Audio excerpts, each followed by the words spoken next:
अस्सलाम वालेकुम नाज़रीन, आपका स्वागत करते हैं, खैर मकदम करते हैं अपने यूट्यूब चैनल हिंदुस्तानी एजुकेशन में। आज हम डिस्कस करने जा रहे हैं ग्रुप बी। ठीक है, ग्रुप ए के अंदर हमने किसको पढ़ा है? दास्तान को। यह आपको किसके लिए है? बीए ऑनर्स वालों के लिए है, एमजेसी फर्स्ट। ठीक है, ये फर्स्ट सेमेस्टर वालों के लिए। सेशन जो 4 साल वालों के लिए है, आप लोग जानते हैं नए सेशन में जो भी एडमिशन लिए होंगे उनके लिए भी है, पुराने सेशन वाले अगर होंगे उनके लिए भी है।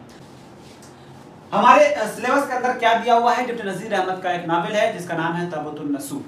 तो हम पहले डिप्टी नज़ीर अहमद के बारे में पढ़ते हैं, फिर ताबूतुन नसूह को देखेंगे, फिर इस वीडियो को अंत करेंगे यानी खत्म करेंगे। ठीक है, तो चलिए देखते हैं क्या है। डिप्टी नज़ीर अहमद की बात करते हैं। डिप्टी नज़ीर अहमद हयात व खिदमत। उर्दू नस्र में इस्लाही अदब की बुनियाद रखने वाले मुमताज अदीब, मुतरजिम तर्जुमा करने वाले, आलिम और मुसल्लिह मौलाना नज़ीर अहमद का शुमार उन शख्सियात में होता है जिन्होंने न सिर्फ उर्दू नावल को एक वाज़ेह मकसद दिया बल्कि समाज में बेदारी पैदा करने में भी एक अहम किरदार अदा किया।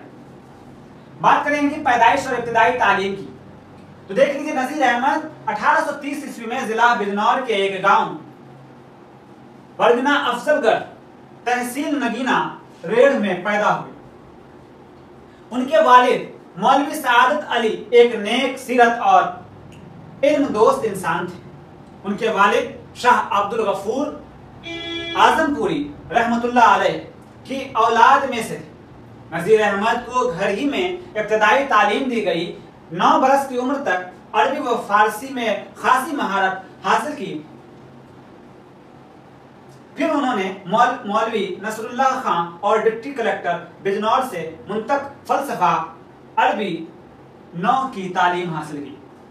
यानी कि इनकी जो इब्तिदाई तालीम है ये घर से ही हुई थी और 9 बरस की उम्र में इन्होंने क्या सब सीखा था, क्या सब पढ़ा था, अरबी और फारसी में ये महारत हासिल कर चुके थे। और बात करें आगे की तो इन्होंने मौलवी नसरुल्लाह खां और डिप्टी कलेक्टर बिजनौर से इन्होंने मंतक फलसफा अरबी 9 की तालीम हासिल की। आला तालीम व तरबियत और मुलाजमत की बात करें तो नज़ीर अहमद ने इब्तिदाई तालीम अपने इलाके में हासिल की। फिर मजीद तालीम के लिए औरंगाबाद चले गए, जहां मशहूर आलिम मौलवी अब्दुल खालिक की शागिर्दी इख्तियार की। आपसे मारूजी सवालात में पूछा जाता है कि डिप्टी नज़ीर अहमद ने किसकी शागिर्दी जो है इख्तियार की थी, तो किसकी की थी? तो मशहूर आलिम मौलवी अब्दुल खालिक की शागिर्दी इख्तियार की, जहां तालीम के साथ साथ माशी तंगी का भी सामना करना पड़ा। ठीक है, सामना रहा। खुद उनके बयान के मुताबिक पढ़ने के अलावा मेरा काम मोहल्ले से खाना मांग कर लाना था। ये आपको कहाँ मिलेगा? इसे अगर आप पढ़ना चाहेंगे तो फतहुल्लाह बेग की एक कहानी है, उन्होंने लिखा हुआ है। डिप्टी नज़ीर अहमद की कहानी कुछ मेरी ज़बानी, ये उनका एक खाका लिखा हुआ है, उसमें आपको ये पता चलेगा। डिप्टी नज़ीर अहमद जो हैं उन्हें अपने उस्ताद के घर के काम काज भी करने पड़ते, हत्ता के बाद में उनकी शादी भी मौलवी अब्दुल खालिक की पोती सफीतुन निसा बेगम से हुई। ठीक है, आपसे पूछेगा कि उनकी शादी किससे हुई, तो किसके पोती से हुई थी? तो मौलवी अब्दुल खालिक की पोती सफीतुन निसा बेगम से हुई।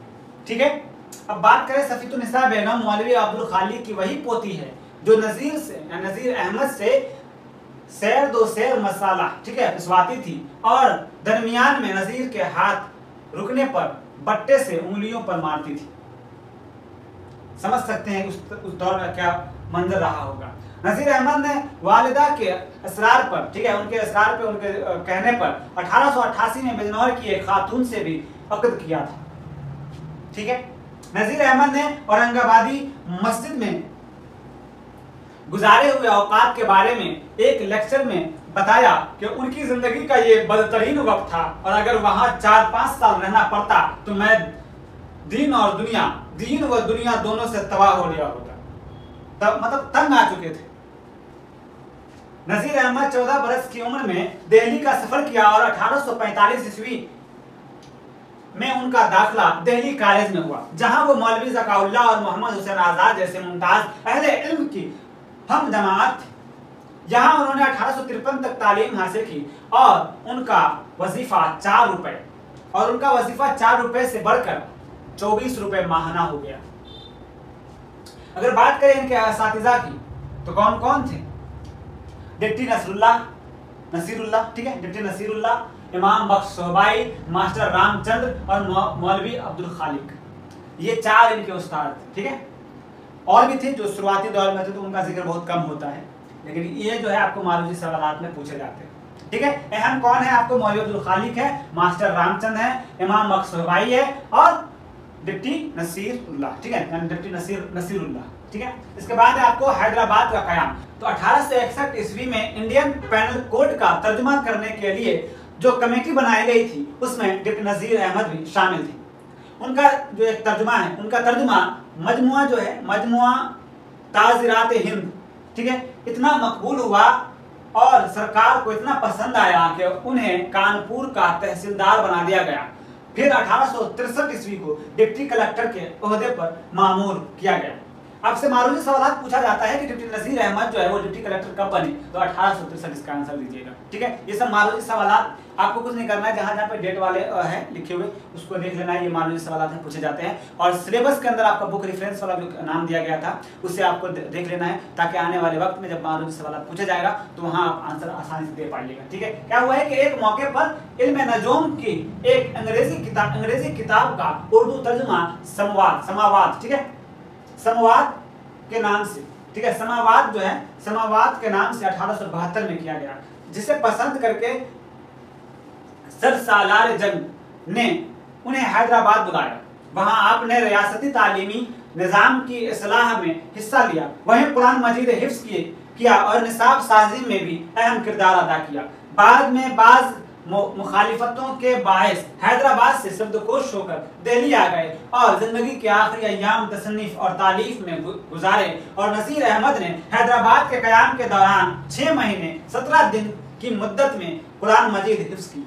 ठीक है, यानी कि कुरान मजीद जो है कितने दिन में कर लिया इन्होंने? 6 महीने 17 दिन में इन्होंने आपको कुरान मजीद हिफ्ज कर लिया था। अदबी खिदमत की बात करें तो मौलाना नजीर अहमद उर्दू के अव्वलीन नावल निगारों में से हैं, जिन्होंने अदब को इस्लाही माशरा का जरिया बनाया। उनके नावलों का मकसद औरतों की तालीम, अखलाकी तरबियत और माशरती बुराइयों की इस्लाह करना था। ठीक है, ये आपको इनका कहता है अदबी खिदमत में दिया जाता है। इनके जो है 7 नावल दर्ज हैं। ठीक है, इनका 7 नावल है। कौन कौन से हैं देख लीजिए। पहला नावल है आपको बिनातुल उरूस जो 1869 में शाये हुआ। उसके बाद है बिनातुल नास, ठीक है, 1872 में, तबतुन नसूह 1877 ईस्वी में, फसानाए मुब्तला 1885 में। इसके बाद आया इब्नुल वक्त जो 1888 में शाये हुआ। फिर आया आपको अय्यामा जो 1891 में। फिर क्या है रोयाए सादिका जो कि आपको 1894 में। ठीक है, 1891 में अय्यामा। ठीक है, इसके बाद रोयाए सादिका जो 1894 में। ठीक है, यानी 7 नावल लिखा गया था। और ये बाकी आपको क्या कहते हैं हुजूर सल्लल्लाहु अलैहि वसल्लम के ऊपर भी किताबें लिखी गई थी, तर्जुमा है जो आप यहाँ पर देख रहे होंगे। ये थोड़ा एक्स्ट्रा लिख दिया गया है ताकि आप लोग देख लें। और ये भी आपको देख पा रहे होंगे क्या है मुआज़ा हुस्ना जो है, ये भी आपको क्या है खुतूत का मजमुआ है। ठीक है, ये सब आपको इनके अदबी खिदमत के लिए जाना जाता है, अदबी खिदमत में आता है। ठीक है, ये भी उनका किताब है। फिर उसके बाद है मजमुआ बेनज़ीर 1909 में। ये नज़ीर अहमद की कौमी व मुतफ़रक़ उर्दू अरबी नज़मों के मजमुआ है। ठीक है, नज़ीर अहमद ने कुल 44 लेक्चर दिए। ठीक है, ये आपको क्या कहते हैं पूछा जाता है, लेकिन हमारे ख्याल से ग्रेजुएशन में नहीं पूछेगा। ये सब आपको नेट जेआरएफ वाले सवाल में रहता है। इस सबके नज़ीर अहमद ने कुल कितने लेक्चर दिए थे? तो 44 दिए थे। ठीक है, बाकी सब आप देख कर इसको पर रीड कर लीजिएगा। मैं आगे बढ़ता हूँ, लंबी वीडियो बन जाएगी। ठीक है, ये मैं आपको बता देता हूँ मिरातुल उरूस के बारे में क्या था। ठीक है, ये बहुत अहम रहता है कि मिरातुल उरूस जो है ये इन्होंने क्यों लिखा था। मिरातुल उरूस जो है ये आपको नज़ीर अहमद का पहला नावल है, जिसे उन्होंने अपनी लड़कियों की तरबियत व इस्लाह के लिए लिखा था। नज़ीर अहमद ने अपनी बड़ी बेटी की शादी पे ये किताब यानी मिरातुल उरूस जो है जहेज में दी थी। ठीक है, जहेज में दी थी। और नज़ीर के नावल मिरातुल उरूस का मौजू लड़कियों की तालीम व तरबियत और इस्लाह है। नज़ीर अहमद ने मिरातुल उरूस लिखकर ज़माना सोसाइटी पर एक अतहाम बांधा। ठीक है, अतहाम बांधा है, सर सैयद अहमद खान का ये कहना है। क्या ठीक है, तो यहाँ पे हम लोग जानते हैं कि क्या इन्होंने लिखा है कि उन्होंने मजहब, अखलाकियात, मंतक, कानून और तर्जुमा निगारी के मैदान में भी गिरा कदर खिदमत अंजाम दिए हैं। ठीक है, उनके जो क्या कहते हैं तसानीफ में अहम में दिया गया हुआ है, आप देख पा रहे होंगे। इस किताब को आपको रीड कर लेना है। ठीक है, किताब का नाम वैसे पूछेगा नहीं आप लोगों से। अगर बात करें इनामात व एजाजात की, तो एजाजात में देख लीजिए मौलाना को उनकी इल्मी और अदबी खिदमत के सिले में कई एजाज़ात मिले, जिनमें आपको मिरातुल उरूस और तबतुन नसूह पर हुकूमत की तरफ से उनको एक 1000 रुपए का इनाम दिया गया। ठीक है, ये महदुल उरूज और तवत्तुन नसूह जो है नावल इसको लिखने पर हुकूमत की जानिब से इन्हें 1,000 रुपए का इनाम दिया गया। 1897 में शम्सुल उलमा, ठीक है, शम्सुल उलमा का खिताब हुकूमत बरतानिया की तरफ से दिया गया। आपसे मारूदी सवाल में पूछा जाता है कि डिप्टी नजीर अहमद को हुकूमत बरतानिया की तरफ से कब शम्सुल उलमा का खिताब दिया गया, तो आप जवाब दोगे 1897 ईस्वी, ठीक है। अगला देख लीजिए पॉइंट है 1902 में एडिनबरा यूनिवर्सिटी की तरफ से इनको LLD का, ठीक है, LLD की एजाजी डिग्री दी गई, ठीक है। LLD की पढ़ाई इन्होंने कहां से किया था, एडिनबरा यूनिवर्सिटी से किया था, ठीक है, 1902 में। ये मालूम सवाल पूछता है।